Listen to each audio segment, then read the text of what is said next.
Good morning student.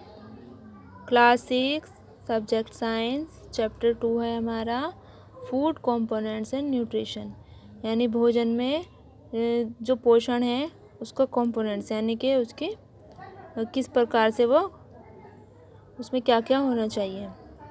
Food components ये हैं हमारे कंपोनेंट्स ऑफ फूड, यानी कि फूड में क्या क्या मिनरल्स हमारे आवश्यक हैं, क्या क्या होने चाहिए। आप जैसे कि यहाँ पर है एनर्जी गिविंग फूड, जिस फूड से जिसे खाने से हमें एनर्जी मिलती है वो फूड है कार्बोहाइड्रेट्स एंड फैट्स। कार्बोहाइड्रेट्स किस किस पदार्थ में पाया जाता है?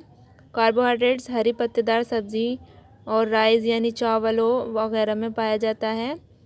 कार्य करने की क्षमता जितनी कार्बोहाइड्रेट से मिलती है उससे कहीं अधिक फैट्स से मिलती है। फैट्स हमें कहाँ से प्राप्त होता है? फैट्स हमें प्राप्त होता है जैसे कि मिल्क से बने पदार्थों और वनस्पतिक तेलों आदि से। फैट्स के अंतर्गत यानी वसा में जैसे कि मक्खन, चीज़ और घी वगैरह से हमें फैट्स मिलती है। कार्बोहाइड्रेट से जितनी कार्य क्षमता हमें मिलती है उससे कहीं अधिक हमें कार्य करने की जो क्षमता है वो फैट से मिलती है। अब जो है ये एनर्जी देने वाले फूड थे। अब है body building food. Body building food के अंतर्गत आते हैं प्रोटीन्स। प्रोटीन्स यानी कि जिससे शरीर का विकास होता है वो प्रोटीन्स के अंतर प्रोटीन्स हमें कहाँ कहाँ से प्राप्त होते हैं ये हम अब आगे जाकर पढ़ेंगे। अब प्रोटेक्टिव फूड्स हैं विटामिन्स एंड मिनरल्स, यानी कि विटामिन्स और मिनरल्स जो हैं हमारे शरीर के प्रतिरोधक क्षमता को बढ़ाते हैं। आप देखिए कार्बोहाइड्रेट्स हम पढ़ चुके हैं, ये फैट्स के बारे में भी हमने जान लिया है, आप इसको पूरा रीड करेंगे। और प्रोटीन्स ये है बॉडी बिल्डिंग फूड। ये प्रोटीन्स हमें कहाँ कहाँ से प्राप्त होता है? वेजिटेबल्स हैं, दालें हैं, बीन्स हैं, ये हमें यहाँ इनसे प्रोटीन्स प्राप्त होता है, जैसे कि बनाना वगैरह हैं। ये बॉडी बिल्डिंग फूड्स हैं। इनकी बहुत सारे जो हैं विभिन्न प्रकार के टाइप्स हैं जिनकी आवश्यकता हमारे शरीर को, मनुष्य शरीर को होती है। जैसे कि ये क्या प्रोटीन का कार्य क्या होता है?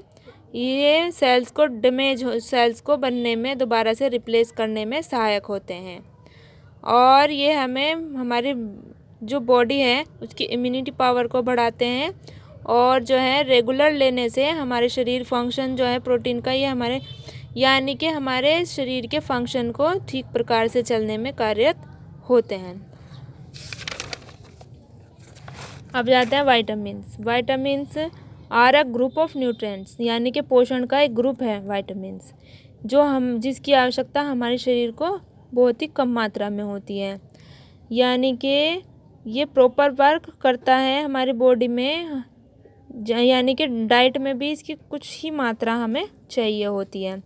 यानी कि जैसा vitamin we suffer from disease called deficiency disease. अगर ये जो विटामिन्स हैं ये इनकी आपूर्ति ना हो पाए तो कुछ बीमारियां हो जाती हैं।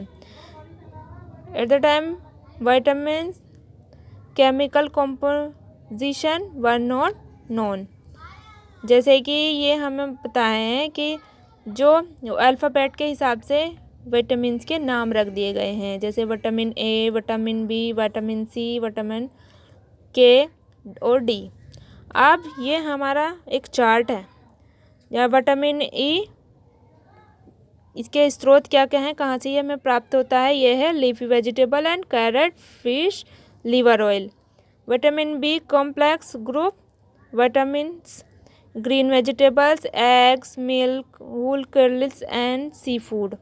ये कहाँ से प्राप्त होता है? हरी पत्तेदार सब्जी, अंडा, दूध और दालें वगैरह से ये समुद्री भोजन से हमें प्राप्त होता है।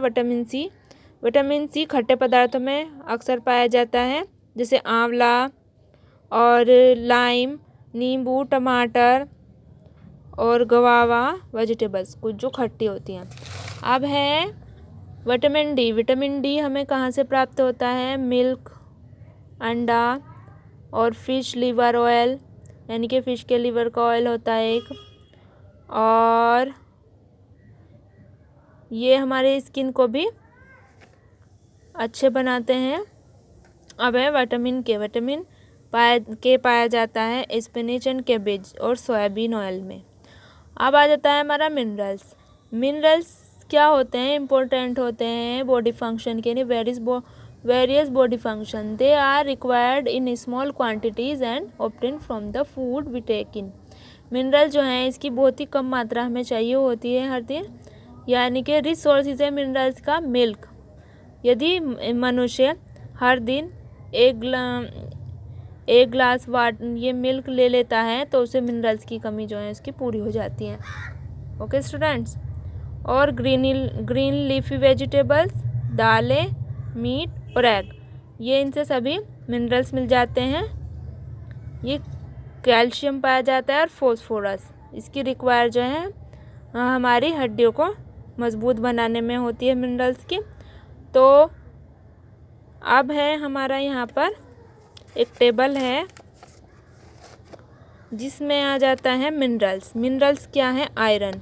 आयरन हमें कहाँ से प्राप्त होता है? इसका स्रोत है ग्रीन लीफी वेजिटेबल, जैसे कि हरी पत्तेदार सब्जियां हो गई, पालक और योक ग्राउंडनट यानी कि ये मूंगफली वगैरह। कैल्शियम मिल्क से प्राप्त होता है, यानी कि दूध से, मक्खन और अंडा और हरी पत्तेदार सब्जी, दाल और मीट से। और फॉस्फोरस यानी कि मिल्क, दूध से ही प्राप्त होता है, चीज़, मक्खन और ये ग्रीन वेजिटेबल्स और सारी ग्रेन्स यानी कि जो भी अनाज वगैरह हैं। आयोडीन हमें प्राप्त कहाँ से होता है? आयोडाइज्ड साल्ट से, यानी कि आयोडाइज जो नमक होता है, और सी फूड से और ग्रीन लीफी वेजिटेबल से। सी फूड हो जाता है समुद्री खाना, यानी समुद्र से प्राप्त होने वाले जैसे फ़िश वगैरह हैं, अदरवाइज़ जो भी हैं, और हरी पत्तेदार सब्जी से। और फिर है हमारा वाटर से, यानी कि 70% वाटर हमारी बॉडी के जो वेट है उसका 70% क्या होता है? वाटर ही होता है। Water is present in the cells, यानी कि हमारे जो शरीर में सेल्स होती हैं उनमें वाटर ही प्रेजेंट होता है। Between cell and some in the blood, और कुछ वाटर संचित कहाँ होता है? हमारे ब्लड में। Water constitutes the liquid part of the blood cell called plasma, यानी कि प्लाज्मा वाइट सेल्स होते हैं जो लाइफ प्रोसेस होते हैं, जीवन का आधार होते हैं। और यानी कि ये जो वाटर है, पानी जो है, इसके बिना जीवन असंभव है, यही हमारे जीवन का आधार है। Okay students, your topics is also clear. If you any question about this topic you ask me, I can solve that. Thank you.